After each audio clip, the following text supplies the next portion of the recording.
सभी प्रेस के सम्मानित साथियों को एक महत्वपूर्ण मुद्दे की तरफ मैंने आपको ध्यान दिलाना है।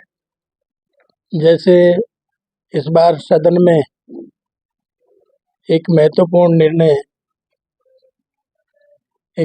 मांग मैंने सदन के सामने रखी, सरकार के सामने रखी, उसी पे चर्चा आज करनी है।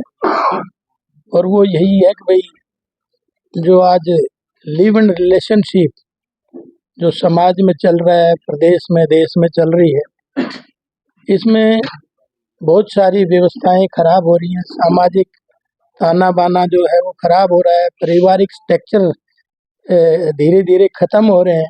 हमारी जो पुरानी परंपराएं सनातन की हैं, व्यवस्थाओं की हैं, उनसे इसमें नुकसान हो रहा है। उसके तहत मैंने सदन में भी ये आवाज़ उठाई कि लिव इन रिलेशनशिप का कोई कानून बनाया जाए, कोई रजिस्ट्रेशन हो, ताकि आने वाले समय में समाज और विकृति की तरफ ना बढ़े। और इसी के मद्देनज़र मैंने कहा भी सदन में कि जैसे हमारी ही सरकार है उत्तराखंड में, उत्तराखंड सरकार ने लिव इन रिलेशनशिप पे आपने देखा रजिस्ट्रेशन प्रक्रिया शुरू करी है, और उसमें टर्म एंड कंडीशन है, उसमें हिदायतें हैं। अगर भाई पिछला जो मैरिज है, जैसे एक बार हरिद्वार में 40 केसेज ऐसे आए, एक उन्होंने जो थे जिसमें 13 विवाहित जोड़े थे और बाकी दूसरे अन्य थे, तो उनमें काफ़ी लोगों का रजिस्ट्रेशन नहीं हुआ, क्योंकि उसमें जो फॉर्मेलिटीज़ हैं वो सरकार पूरी कराती है वहाँ की। और वहाँ जो समान नागरिक संहिता जो है उसके अंतर्गत इस कानून को उन्होंने बनाया, उन्होंने रजिस्टर्ड करा। और वो 13 इसलिए नहीं हुई कि वो पहले से मैरिड, इसलिए उनके निरस्त की गई एप्लीकेशन। और उसमें इसलिए तो मैं ये समझता हूँ कि सरकार भी जैसे वहाँ 5 लोगों की कमेटी बना के उन्होंने उसके फ़ायदे नुकसान कानून क्या क्या उसमें होना चाहिए, ताकि समाज का सुधारीकरण भी हो और दिक्कतें भी ना आए। तो मैं भी ये चाहता हूँ कि कुछ लोगों की सरकार, हमारे आदरणीय मुख्यमंत्री जी कमेटी बनाए और इसके फ़ायदे नुकसान ज़रूर जांच लें पहले ही, क्योंकि उससे सीधा सीधा क्या है कि मेरे यहाँ की धारवेड़ा की घटनाएं हैं, रेवाड़ी की घटनाएं, मेरी विधानसभा में 3 केस ऐसे हुए हैं जो लिव इन रिलेशनशिप में रहते थे और वो आज दुनिया में नहीं है। तो इसमें और उसकी सिक्योरिटी भी मिलती है, जैसे रहने वाले को भी सिक्योरिटी मिलती है, महिलाओं को भी उसमें सिक्योरिटी मिलती है। रजिस्टर्ड अगर होगा तो सरकार के कायदे कानून में भी वो चीज़ आ जाएगी। और उन सब चीज़ों को परिपक्वता लाने के लिए और समाज ना बिगड़े इसका सुधारीकरण के लिए उत्तराखंड सरकार लिव इन रिलेशनशिप का जो रजिस्ट्रेशन कानून लेके आई है, वैसे हमने भी लाना चाहिए, ताकि यहाँ भी इस तरह के घर ना उजड़े, जैसे मैंने उदाहरण आपको दिया।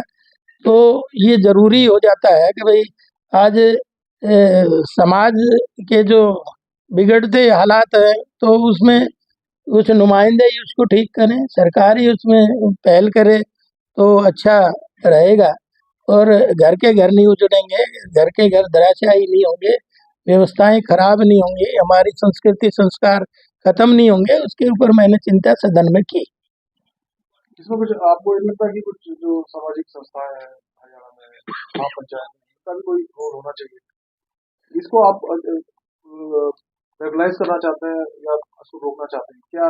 नहीं, मैंने कहा ना कि कमेटी गठित हो इस बारे में, और कमेटी उसके नुकसान और फायदे निकाल के लाए, क्योंकि एक व्यक्ति विशेष क्या निर्णय नहीं ले सकता। ये सामाजिक वो भी है, सामाजिक कुरीति भी है, और समाज को भी हमने बचाना है, तो इसमें हर एंगल से सुझाव आने चाहिए।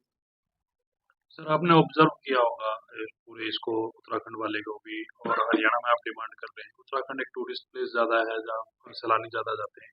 हरियाणा में और उसमें है, किस प्रकार से देखते हैं आप इसे? एक कानून अगर बना दिया जाए तो किस प्रकार से सिमिलैरिटीज होंगी और किस प्रकार से अलग अलग चीज़ें होंगी? सिमिलरिटी की तो बात मैं कह ही रहा हूँ कि सिमिलरिटी हो।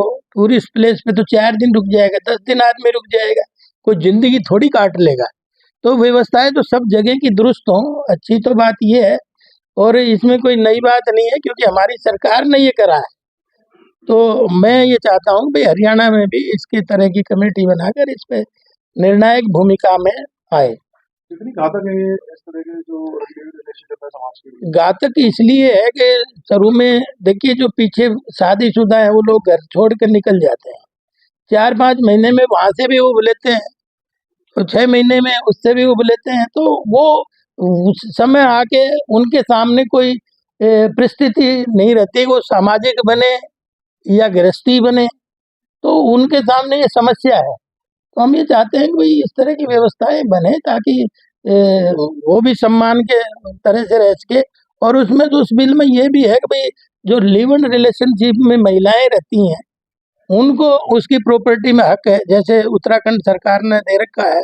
उसी तरह से उनके मान लीजिए बच्चे भी होंगे तो उनको बच्चों को भी उसमें हिस्सेदारी है, तो उनकी सिक्योरिटी, सोशल सिक्योरिटी के साथ साथ उनकी जीवन यापन सिक्योरिटी भी उनमें मिलती है। क्या मुख्यमंत्री से मिलकर बात करेंगे इसको लेकर? मैं बिल्कुल मुख्यमंत्री जी से के बिना तो बात बनती ही नहीं। मैं आदरणीय मुख्यमंत्री जी के सामने बात रखूंगा। अब तो मैंने सदन में रखी है और फिर मुख्यमंत्री से चर्चा इस बारे में करके फिर आपसे बताएंगे क्या हुआ। सदन में सर आपने इस मुद्दे को रखा था, तो सत्ता पक्ष से विपक्ष के कुछ विधायकों से आपकी सदन की कार्रवाई के बाद बात हुई, उन्होंने ये कहा कि आपने इस बात को रखा है तो इस पे हमें काम करने की जरूरत है, कुछ इस तरीके के पॉजिटिव? कुछ लोगों ने कहा कि अच्छा मुद्दा है जी, समाज टूट रहा है तो इसको बचाने के लिए पहल तो किसी न किसी ने करनी पड़ेगी। तो कई लोगों की आए भी और हमने कहा कि हम सरकार से बात करेंगे ताकि इसकी और 1-2 कदम आगे बढ़ा जाए। अभी तक कोई ऐसा आंकलन है आपके पास, कोई ऐसा डाटा कि हरियाणा में अभी तक पूरे हरियाणा नहीं, पूरे हरियाणा का मेरे पास डाटा नहीं है, लेकिन मैं तो अपने विधानसभा से ये आकलन कर रहा हूँ कि मेरे विधानसभा में 3-3 केस 1.5 महीने में हो जाते हैं। और ऐसे बहुत सारी चीजें हैं कि जो हुई नहीं है तो इसका हमें भी पता नहीं। और इसीलिए तो मैं कहता हूँ कि जो लिव इन रिलेशनशिप में रहता है उसके आंकड़े हो, उसका रजिस्ट्रेशन हो, सरकार की नज़र में हो, तो उसका फायदा उस रहने वाले लोगों को मिलता है।